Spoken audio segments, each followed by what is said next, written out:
एक प्रश्न और देखिए, 7 नंबर प्रश्न। 7 नंबर प्रश्न है, भारत में विविधताओं को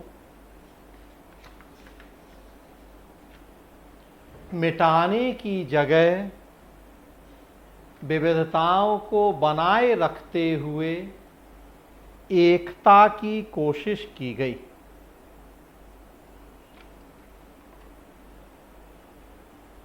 अल्पसंख्यकों से संबंधित संवैधानिक प्रावधान एवं उनमें अपेक्षित बदलाव की चर्चा करें।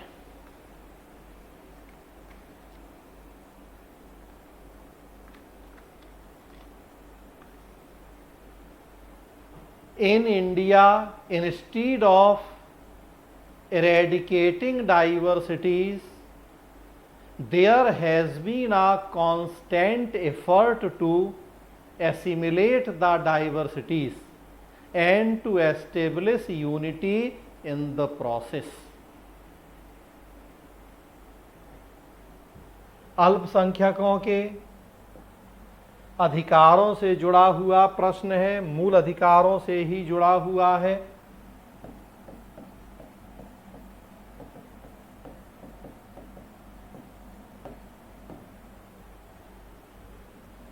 अल्पसंख्यक अधिकार,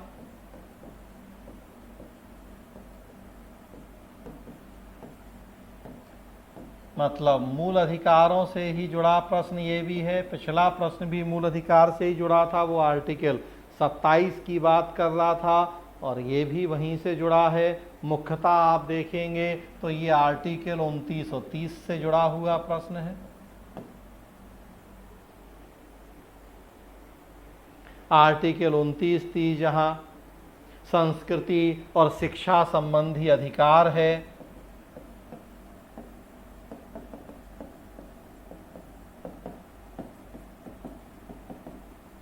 तो उनसे जुड़ा हुआ प्रश्न है।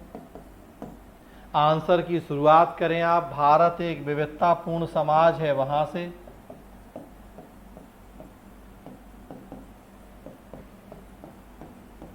और विविधतापूर्ण समाज क्यों है, तो इसकी चर्चा करें।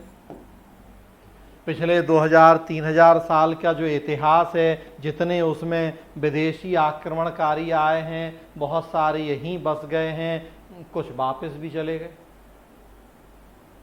हमारा जो अपना मूल कल्चर था, संप्रदाय, धर्म, संस्कृति, सभ्यता, वो भी चल रही है, लेकिन साथ साथ जो विदेशी आक्रमणकारियों के साथ उनका कल्चर, संस्कृति, उनके रीति रिवाज, मान्यताएं आई हैं, वो भी यहाँ की होके रह गई हैं। और इन सबके मिक्सचर के परिणाम स्वरूप धीरे धीरे भारत एक बहुत विविधतापूर्ण समाज हो गया है। तो 2000 साल के थोड़े ऐतिहासिक संदर्भों की चर्चा करते हुए दिखाएं कि भारत कितना विविधतापूर्ण समाज है और ये विविधताएं क्यों हैं।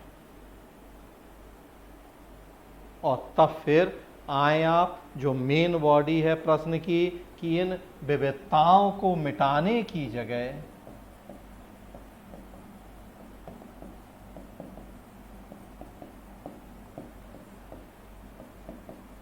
उनको बनाए रखने के प्रयास किए गए हैं।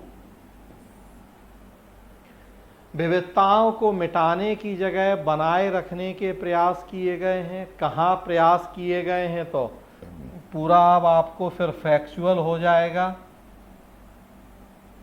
जो संवैधानिक प्रावधान है उनकी चर्चा करनी है। मूलतः फंडामेंटल राइट्स या मूल अधिकारों में जहाँ जहाँ इन विविधताओं को बनाए रखने के प्रावधान हैं, अल्पसंख्यकों के हितों की रक्षा के लिए प्रावधान हैं, उन सब की हमें चर्चा करनी है। फैक्चुअल होगी अब बातें यहाँ से ज़्यादा। आर्टिकल 15-16 आप देखेंगे तो धर्म के आधार पर विभेद का प्रतिषेध किया गया है। तो आर्टिकल 15, 16 धर्म के आधार पर विभेद का प्रतिषेध, आर्टिकल 25 से 28।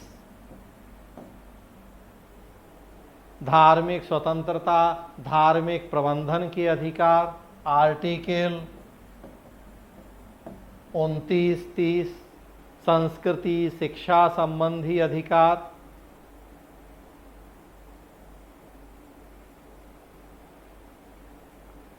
आर्टिकल 46 डायरेक्टिव प्रिंसिपल्स में है, जहां कमजोर वर्गों के लिए प्रयास। इस तरह के जो अब संवैधानिक प्रावधान है वो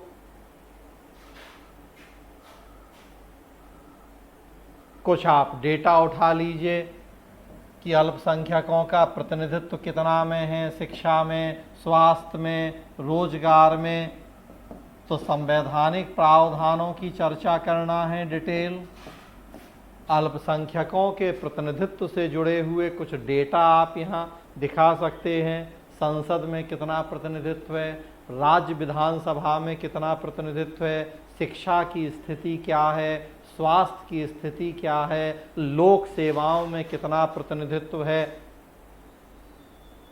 तो आप अल्पसंख्यकों का समाज के, प्रशासन के जो अलग अलग क्षेत्र हैं उनमें प्रतिनिधित्व की चर्चा कर सकते हैं।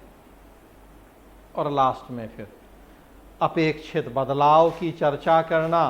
तो आप अपेक्षित बदलावों की चर्चा तो कुछ चाहें तो सुझाव दे सकते हैं। सरकार जो नई नई स्कीम चला रही है, रोशनी, उस्ताद, इस तरह की जो नई नई योजनाएं चलाई जा रही हैं अल्पसंख्यकों के हितों के संरक्षण के लिए, 3 तलाक जैसे कानून वगैरह जो बने हैं, आप उन सब की चर्चा करते हुए कंक्लूड कर सकते हैं इसे। तो ये 7 नंबर प्रश्न हो जाएगा। आज यहीं रोकेंगे। कल क्लास कर लेंगे। सैटरडे है, वैसे सैटरडे को क्लास नहीं लेता हूँ, लेकिन कल क्लास करेंगे। तो कल आगे बढ़ाएंगे। सो कुछ और क्वेश्चंस डिस्कस करेंगे। करीब 20-25 क्वेश्चन आए हैं मेरे पास, तो डिस्कस करने हैं। आज थोड़ा सा डिस्कशन ज़्यादा हो गया, 7 क्वेश्चन ही डिस्कस हो पाए हैं। कल कोशिश होगी कि थोड़ा स्पीड तेज रखेंगे, डिस्कशन थोड़ा कम करेंगे। ऑन एन एवरेज 8 से 10 मिनट का टारगेट लेके चलेंगे एक प्रश्न में। तो कल कोशिश होगी कि कुछ ज़्यादा प्रश्न या बचे हुए जो प्रश्न हैं 10-12 प्रश्न हैं, कोशिश होगी कि कल वो बचे हुए सारे प्रश्न हम लोग डिस्कस करके कंप्लीट कर लें।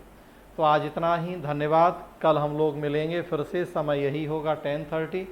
तो जो बचे हुए प्रश्न हैं उनकी चर्चा होगी। धन्यवाद।